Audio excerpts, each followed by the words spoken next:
Je crois qu'on était venu juste en ce moment on a besoin. Justement, c'était pour préparer le protocole.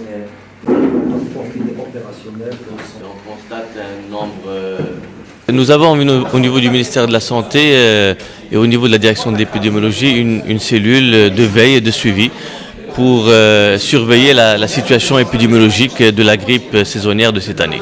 Alors, les données que nous avons jusqu'à aujourd'hui sur le plan épidémiologique montrent qu'on est dans des situations non différentes des années précédentes. Les données virologiques confirment que le virus H1N1 est bien le virus qui est installé cette année, à l'instar de la situation mondiale. Nous faisons également le suivi de la situation des admissions au niveau des hôpitaux, des urgences, pour des personnes qui peuvent avoir des insuffisances respiratoires aiguës. Alors, nous avons constaté que le nombre n'est pas important. Cette cellule fait également vérifier est-ce qu'il y a des décès qui peuvent être liés à la contraction du virus H1N1. Malheureusement, jusqu'à présent, nous avons recensé 9 décès.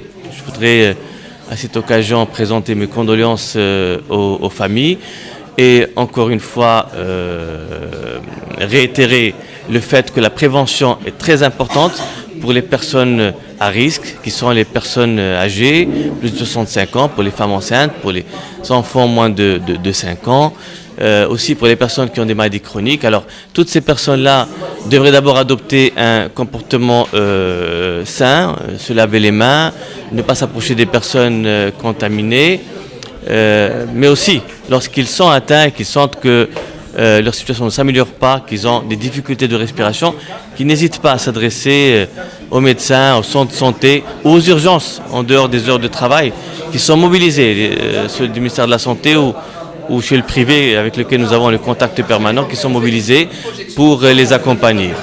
Je voudrais aussi rassurer par rapport à la situation des médicaments. Donc la direction de médicaments et la division de l'approvisionnement font leur travail. Ils nous rassurent par rapport à la disponibilité des médicaments dans les hôpitaux, chez les cliniques. Et d'un autre côté, pour les personnes qui sont en milieu rural, dans les zones montagneuses et lointaines des structures de santé, nous avons renforcé le programme Reaya au niveau des 28 provinces.